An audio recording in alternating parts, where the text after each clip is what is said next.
এই জন্য নেশাখোর মদখোর যারা, গোটা সাগর যদি মদ বানায়া দেয় হারামখোরের এরপরও তৃপ্তি হয় না।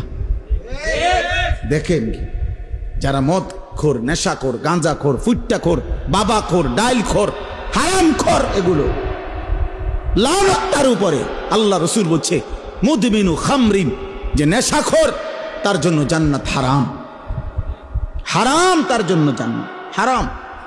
নবীজি বলছে শবে বরাতের রাতে, যে রাতে আল্লাহ তাআলা কোটি কোটি বান্দাকে মাফ করে দেয়, সেই পবিত্র বরকতময় রাতেও এই নেশাখোরকে আল্লাহ মাফ করে দেয়,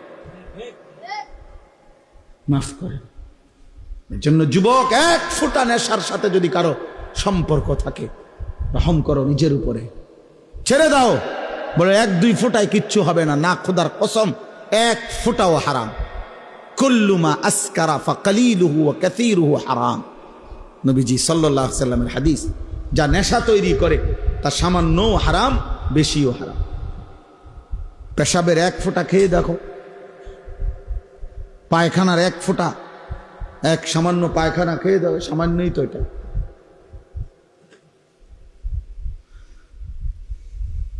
কোরআনুল কারীমের মধ্যে আল্লাহ তাআলা বলছেন নেশাখোর, স্পষ্টভাবে আল্লাহ তাআলা বলছেন এটা শয়তানের কাজ, মিন আমালিশ শয়তান। আর শয়তান তোমাদেরকে কি চায়? মদ এবং জুয়ার মাধ্যমে আইয়ুকিয়া বাইনাকুমুল আদাওয়াতা ওয়াল বাগদা, শত্রুতা বিদ্বেষ তৈরি করে। ওয়া ইয়াসুদ্দুকুম আন যিকরিল্লাহ, আল্লাহর স্মরণ থেকে সরিয়ে রাখে মদ জুয়া। ওয়া আনিস সালাহ, এবং 5 ওয়াক্ত নামাজ থেকে ফিরিয়ে রাখে। আল্লাহ বলছে ফাহাল আনতুম মুনতাহুন, হে আমার ইমানদার বান্দা, তাহলে এতগুলো ক্ষতিকর কথা শুনে তুমি কি মদ এবং জুয়া থেকে ফিরবে না? তাফসীরের মধ্যে আছে বন্ধু, কোরআনের তাফসীরে আছে, এ আল্লাহ যখন এই আয়াত নাজিল করছে ফাহাল আনতুম মুনতাহুন, হে আমার ইমানদার বান্দারা, মদ এবং জুয়ার থেকে তোমরা তাহলে ফিরবে না, ফিরবা না?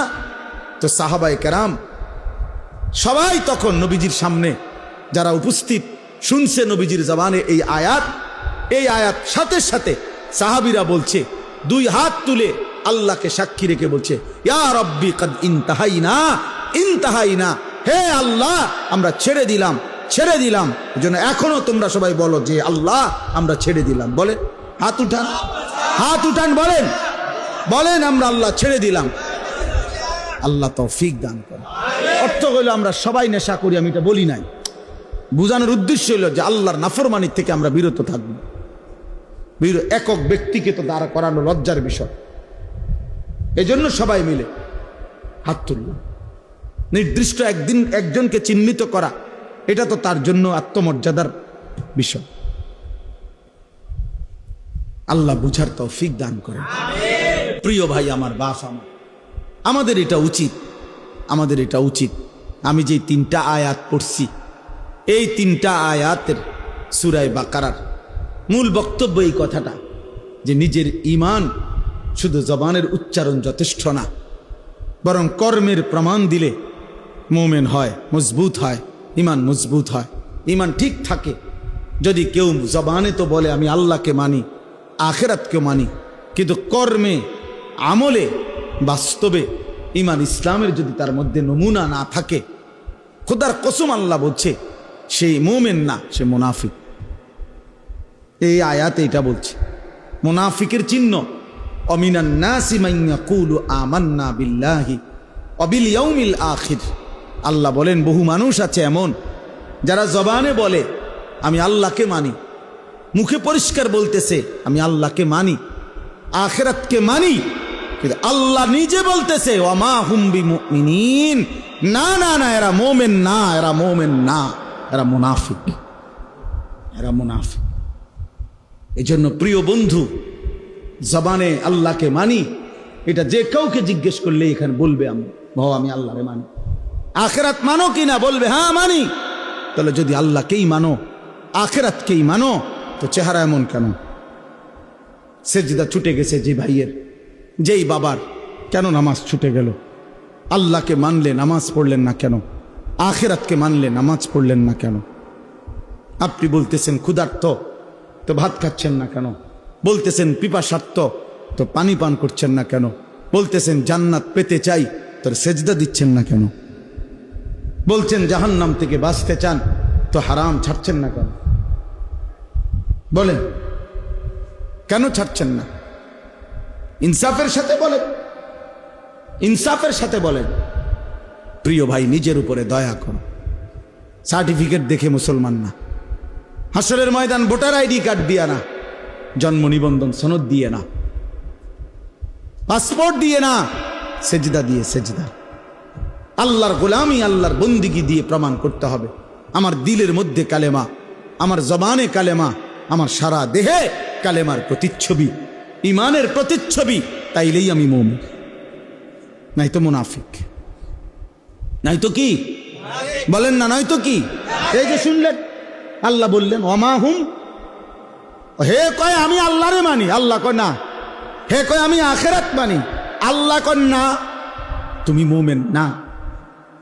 তাহলে কি বোঝা গেল? একজন মানুষ মুখে বলার পরেও আল্লাহ বলতেছে সে মুমিন না, তাহলে বোঝা গেল শুধু মুখের উচ্চারণ যথেষ্ট নয়। এটা বাদ না, মুখে উচ্চারণ করতে হবে না এটা না, মানে মুখের উচ্চারণই শুধু কি নয়, যথেষ্ট নয়। কর্মের প্রমাণ দিতে হবে, কর্মের প্রমাণ দিতে হবে।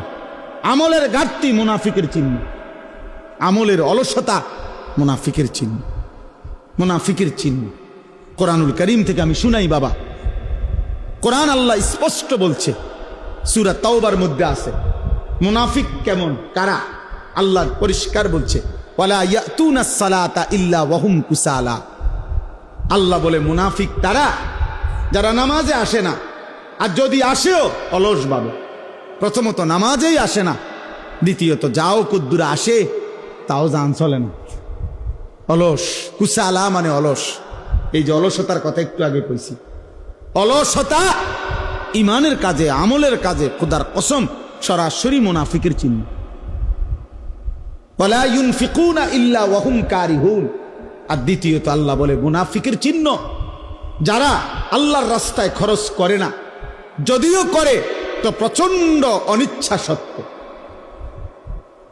যদি কখনো দেয়, আচ্ছা যা বেশি যন্ত্রণা করস, জানে টাকা 100 নে বেড়া, টেহা গেলে গেছে, টেহা বেলে গেলে গেছে, দিছে টেহা 100, আবার কখন যা টেহা পয়সার মায়া করে লাভ নেই, যা মেয়ে বেড়া। এতবার কইলে কেমনে না দেয়? অনেক সময় বলে না যে এতবার কইলে কেমনে না দেয় বেড়া, বারবার ঘুরিয়ে আইয়ে যা দিলাম দিলাম। এটা কি দান হইল? লান তানালুল বিররা হাত্তা তুনফিকু মিম্মা তুহিব্বুন। এক সাহাবী শুধু কেবল মসজিদে নববীতে খেজুর দান করছে গরিব সাহাবীদের জন্য। খেজুরের যে ছড়া, এই খেজুরের কলার ছড়ার ছড়ির মতো খেজুরের ছড়ি, এইটার মধ্যে কিছু খেজুর আছিল একটু ফসা, এই আর কিচ্ছু না। এই কদ্দুর অপরাধ আল্লাহ তাআলা কোরআন আয়াত নাজিল করছে, সবচেয়ে প্রিয়টা দান না করলে সেই দানের বিনিময়ে আল্লাহ কখনোই কোনো নেকি দিবে না। কি পরিমাণ সাহাবায়ে কেরামের সংশোধন খোদ আল্লাহ করছে। এক সুতা 19-20 হয়েছে, তা জিবরাইল যেন সাইয়ার হয়েছে। ব্যাপারটা বুঝছো না? এরকম বহু আয়াত, এটা ভয়ের ব্যাপার। হযরত আবু বকর সিদ্দিক, ওমরে ফারুক নবীজির সামনে একবার জীবনে আওয়াজ একটু ভারী করে লাইছে, উঁচা একটা কথার তর্ক করতে গিয়ে জোরে কথা কয়ে ফেলছে। আল্লাহ তাআলা আস্তা সূরা নাজিল করে বলছে, সাবধান। কিতা ঘটনা কিতা? কার সামনে কথা বড় করলা? এই কার সামনে কথা বড় করলা? সরাসরি আবু বকর ওমরের মতো সাহাবীকে বলছে, শোনো, বেখেয়ালিতে এমন ভুল করো না যে ভুলের কারণে হতে পারে সারা জিন্দেগীর আমল একসাথে শেষ হয়ে যাবে। আন তাহবাতা আমালুকুম ওয়া আনতুম লা তাশউরুন, অথচ টেরও পাইবে না।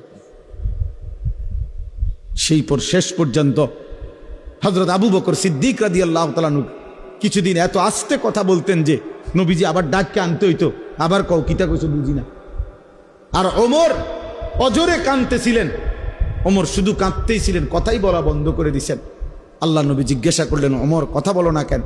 বলতেছি, ইয়া রাসূলুল্লাহ, আমার আওয়াজ কোনোভাবেই ছোট করতে আমি পারি না, আমার আওয়াজটাই বড় হয়ে যায়। আল্লাহ তো আমার জিন্দিগির আমল বরবাদ করে দিবে কইছে। আপনার সামনে যদি কথার আওয়াজ বেড়ে যায়, কি পরিমাণ ফিকির করছে দোস্ত। সাহাবাই কেরাম এমনিতে হয়েছে। আখেরাত এত মামুলি মনে করে ফেলছেন আপনারা, আখেরাত মামুলি। আমি অনেক সময় বলি বাপ, সুরে সুরে তারে তারে তালে তালে শুনছেন নবী সুপারিশ করবে, আর আপনারা নিশ্চিন্ত হয়ে গেছেন নবী তো সুপারিশ করবে। আমিও তো কই নবী সুপারিশ করবে, 1000 বার করবে, 1,00,000 বার করবে, 1 কোটি বার করবে, এটা সত্য, 100 সত্য। কিন্তু নবীজি সাল্লাল্লাহু আলাইহি ওয়াসাল্লাম তিনি এটা বলছেন কিনা যে উম্মত মৃত্যু পর্যন্ত তুমি গুনার উপরে, নাফরমানির উপরে, অসভ্যতার উপরে, হারামের উপরে তুমি মজবুত করে টিকে থাকো, আমি সুপারিশ করে তোমারে জান্নাত দেব। এই তো নবী বলছে না। একজন মানুষ বলেন, কারো বিবেকে বলে এটা? তো আপনি কি ভাবছেন? সুপারিশ মানে কি? মামুর বাড়ি। সুপারিশ মানে মামুর বাড়ি। আপনি বিড়ি খাইতে খাইতে কবরে যাইবেন, আর নবীজি আপনারে বেহেশত দিয়া ফেরেশতারে কব, যা চাচারে বুট মুড়ি দাও। না না, তামসায় তো মনে করছে বেহেশতটা। সুপারিশটার কোনো নিয়ম কানুন নাই। হাউজে কাউসারের পানি কিতা? পানির বোতল, 15 টাকা পানির বোতল। হ্যাঁ, হাউজে কাউসারের পানি মামুলি মনে করছেন, যেটার কোনো নিয়ম কানুন নাই। আপনি গেলেই দিয়ে দিব বালতি দিয়ে আপনারে।